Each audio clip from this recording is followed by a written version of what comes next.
Bonsoir et bienvenue dans cette édition consacrée en grande partie à la Journée internationale de la liberté de la presse. Les associations de presse étaient à la MDP ce matin à l'occasion de la célébration du 3 mai. Elles ont dénoncé les maux qui assaillent la presse guinéenne.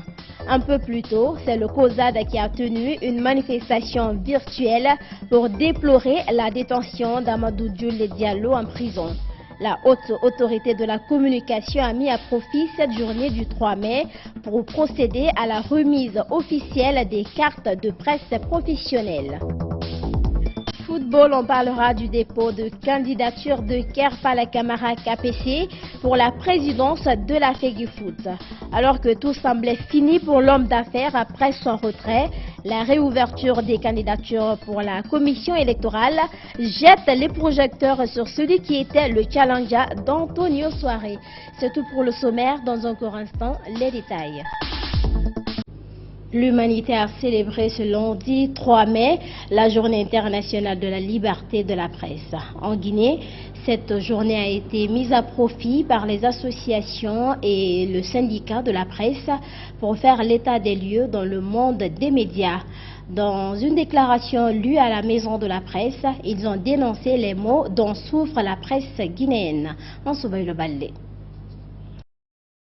En lieu et place d'une célébration officielle pour cause de coronavirus, les associations de presse, en collaboration avec le syndicat des professionnels de la presse privée de Guinée, ont rendu publique une déclaration. C'est à l'occasion de la Journée mondiale de la liberté de la presse.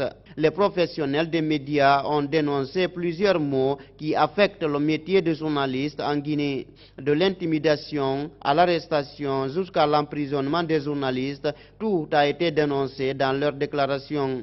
La loi L002 relative à la liberté de la presse a le mérite de dépénaliser les délits de presse en Guinée dans sa dimension privation de liberté. Il convient cependant de mentionner que des actes allant dans le sens contraire de cette loi sont encore posés par des procureurs, des juges et la direction centrale de la police judiciaire. C'est dans ce registre que nous pouvons citer le cas des journalistes privés de leur liberté de façon arbitraire.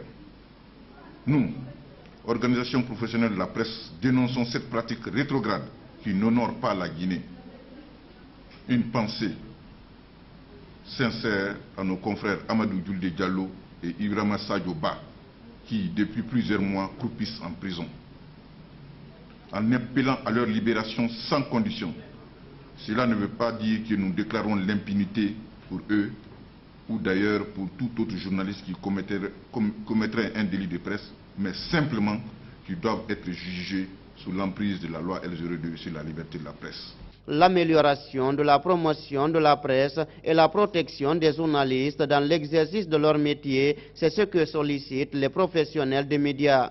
Nous sollicitons une amélioration de la promotion de la presse et la protection des journalistes dans l'exercice de leur métier. De nos jours, des journalistes sont encore battus et ou maltraités.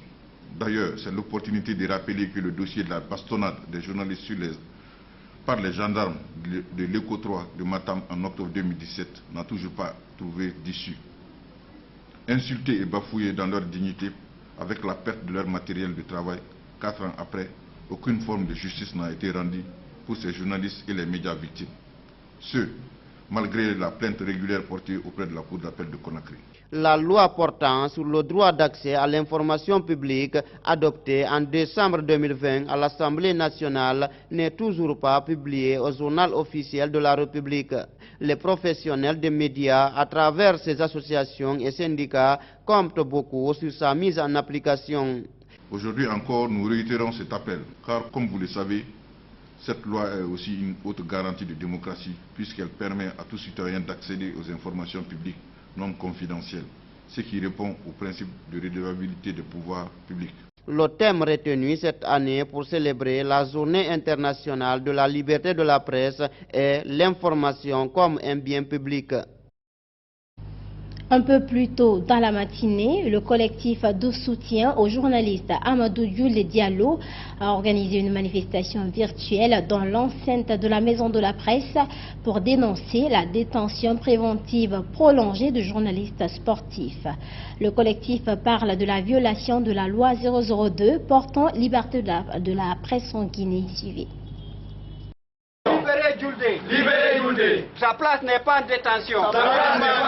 Respectez la loi sur la liberté de la presse. Le collectif de soutien à Amadou Djouli Diallo a profité de cette journée dédiée à la liberté de la presse pour interpeller sur les multiples violations des principes et droits pour les journalistes dans l'exercice de leur métier. Dans une manifestation virtuelle organisée ce lundi à la Maison de la Presse, ces journalistes ont dénoncé l'emprisonnement du journaliste et historien Djouli Diallo. Après que le procureur a requis le paiement de 5 millions d'amendes, on s'attendait à une liberté provisoire en attendant le verdict.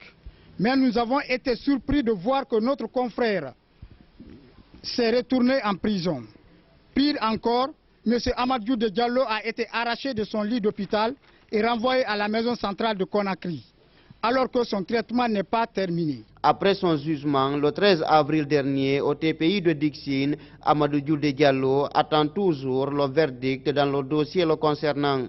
Lors du procès, le journaliste a été jugé sur la base de la loi 002 portant liberté de la presse et d'expression en Guinée. La question que beaucoup se posent dans cette affaire est de savoir pourquoi le doyen Djouli a été retourné en prison. Le COSAD tire la sonnette d'alarme. Chers confrères, la presse guinéenne est en danger. La liberté de la presse, qui est l'oxygène de la démocratie, a reculé de 24 points entre 2013 et 2020 en Guinée. Les journalistes que nous sommes devons agir pour exiger le respect de la loi. Le COSAD appelle toutes les associations de presse, les organisations de la société civile, les organisations de défense des droits de l'homme et toutes les personnes soucieuses du respect des droits de l'homme en Guinée à dénoncer l'incarcération illégale d'Amadou Djouli Diallo et de se dresser contre tout acte allant dans le sens de bâillonnement de la presse. Avec des moussoirs rouges attachés, les protestataires ont scandé le slogan pour dénoncer les menaces sur la liberté de la presse en Guinée. Non à la violation de la liberté de la presse. Non à la violation de la liberté de la presse. Cette journée du 3 mai a été choisie par l'instance de régulation des médias, la haute autorité de la communication, pour procéder à la remise officielle des cartes de presse professionnelles aux journalistes qui remplissent les conditions d'obtention de celles-ci. La cérémonie a mobilisé plusieurs responsables du gouvernement, hommes de médias et autorités de la HAC dans la salle du 25 août en Soubaïlo-Baldé. Ce 3 mai 2021, date de célébration de la Journée mondiale de la liberté de la presse, est l'occasion pour la haute autorité de la communication de délivrer les premières cartes professionnelles pour les journalistes. Autorités gouvernementales, hommes de médias et responsables d'associations de médias se sont donné rendez-vous ce lundi au siège de la HAC pour cette rencontre. Le président par intérim de l'UTELGUI a pris la parole au nom des associations de presse. La carte professionnelle de presse, puisque c'est d'elle qu'il s'agit aujourd'hui, est d'abord un signe de reconnaissance, un lien symbolique, gage de crédibilité et une adhésion au code déontologique de la presse. Elle est une identité professionnelle qui permet aux journalistes professionnels de prouver son activité, d'accéder plus facilement à des lieux qui lui permettent à obtenir des informations. Nous profitons donc de cette opportunité pour réaffirmer notre engagement en tant qu'association de presse auprès de la haute autorité de la communication, à travers la main tendue qu'elle n'a cessé de diriger à notre endroit, pour qu'ensemble nous puissions aider à l'émergence d'une presse libre, indépendante et surtout professionnelle.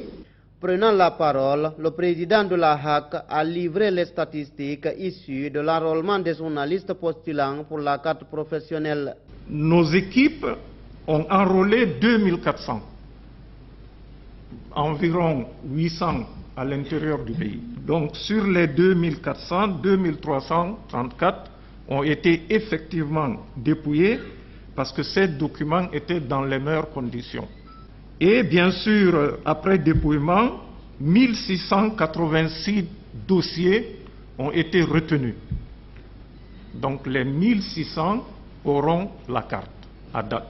Parmi les journalistes postulants, certains ont été recalés, précise le président de la HAC. Bien sûr, il y a des dossiers qui portent la mention irrecevable pour des raisons diverses. Ils sont au nombre de 638. Donc 638 postulants ont été recalés. Thibou Camara, conseiller spécial du président de la République, a présidé cette rencontre à la haute autorité de la communication.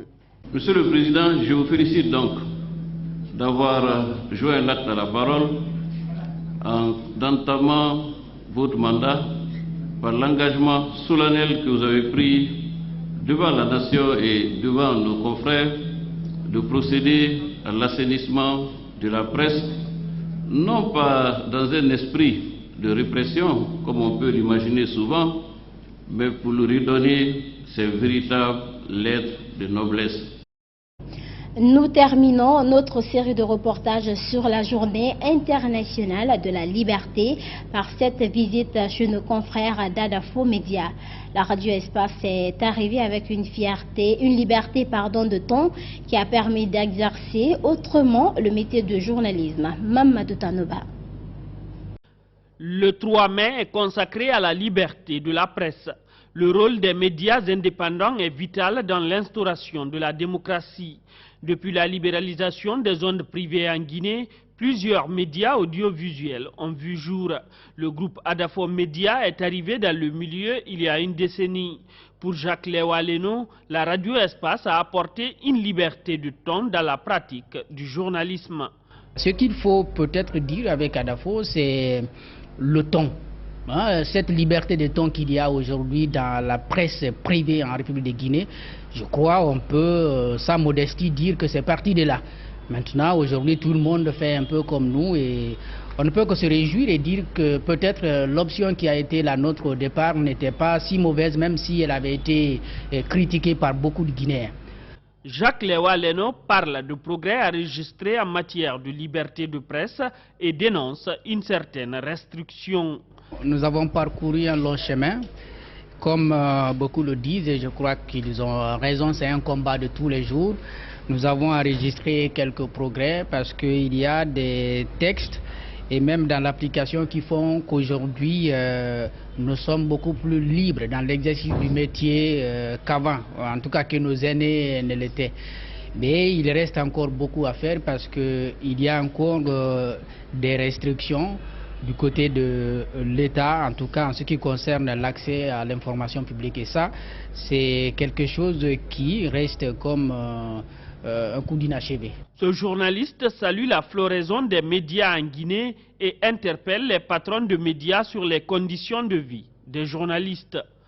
Dans un premier temps, il faut bien se réjouir qu'il y ait la pluralité des médias, qu'il y ait beaucoup d'entreprises qui se créent. Parce qu'on peut dire que lorsqu'il y a pluralité de médias, il y a forcément pluralité d'opinions et ça participe à la construction du pays. Mais en même temps, les entreprises doivent avoir toutes les conditions qu'il faut pour pouvoir, n'est-ce pas, exercer. Conditions économiques, conditions politiques, parce que c'est ce qui garantit la liberté, c'est ce qui garantit l'indépendance. Si les entreprises se créent, mais les patrons n'ont pas les moyens pour prendre en charge le personnel, on va beau vouloir que les médias soient indépendants, que les journalistes soient indépendants, on n'atteindra jamais cet objectif, parce que les journalistes sont des êtres humains qui ont des familles, qui ont besoin de vivre, qui ont besoin de se vêtir, qui ont besoin de construire un avenir. S'ils n'ont pas les conditions minimales pour exercer leur métier, et bien évidemment, ils vont se vendre. Jacques Lewa Leno voit un avenir radieux pour la presse guinéenne. Après la décision de réouverture des candidatures à la présidence de la FEGIFOOT par la commission électorale, Kerfala Camara KPC a déposé ses dossiers de candidature ce lundi matin. L'homme d'affaires n'a pas effectué le déplacement. Il s'est fait représenter par son porte-parole, Mohamed Lamine Nabé. Mohamed Diaby de la section sportive commente ces images de nos confrères d'Espace TV. C'est désormais officiel. L'homme d'affaires guinéen, Kerfala Kamara KPC, va briguer la présidence de la Fédération guinéenne de football. En effet, le président du AFIA a déposé ce lundi matin son dossier de candidature auprès du secrétariat général de l'instance dirigeante du football guinéen par l'entremise de son porte-parole Mohamed Lamine Nabé. Mohamed Lamine Nabé, porte-parole de KPC, explique le retour de son candidat dans la course à la présidence de la FEGIFOOT par le retrait d'Antonio Soiré et l'annonce de la réouverture des candidatures par la commission électorale de la FEGIFOOT. Pour lui, il fallait que KPC revienne. Ce qui peut motiver le dépôt de sa candidature pour une deuxième fois, s'il faut le dire ainsi, c'est ça, son interpellation par la quasi-totalité des membres statutaires pour déposer sa candidature. Et cela, depuis ce jour jusqu'à aujourd'hui, il y a eu des démarches dans ce sens. Alors, ce qui motive, n'est-ce pas, son dépôt de candidature. De poursuivre, le porte-parole du président KPC a lancé un appel allant dans le sens du progrès du football. Mohamed Lamine Nabé estime qu'il est temps que la famille sportive se réunisse autour du football. Il est temps que la famille sportive se réunisse. Il est temps que nous soyons rassemblés autour du football. Nous devons finir avec des querelles intestines. Nous devons finir avec les camaraderies. Nous devons voir en face le football guinéen. Aujourd'hui qui est en péril, il faut le dire, puisque la famille est déchirée. La famille il y a un certain clivage entre les différents acteurs du football. Aujourd'hui, il ne faut pas se leurrer. Et celui qui peut venir pour rassembler tout ce monde, c'est effectivement Kerfala. Il a été sollicité dans ce sens et il veut s'investir dans ce sens. Plus loin, le porte-parole de Kerfala Kamara est largement revenu sur le projet de son candidat qui est composé de 5 axes. Nous avons un projet qui est axé sur 5 thématiques. Nous avons parlé de la gouvernance, la formation, les infrastructures, mais aussi le patriotisme. Le président du Babata, KPC, sera donc opposé à l'international guinéen Abdul Karim Bangoura, AKB, qui a aussi déposé sa candidature un peu plus tôt dans la matinée. Il faut rappeler que le congrès électif de la FEGIFOOT est prévu pour le 18 mai prochain. C'est la fin de cette édition, mesdames et messieurs, réalisée par toute l'équipe de Ganga RTV. À tous, merci de l'avoir suivi et merci de votre fidélité à Gangan TV.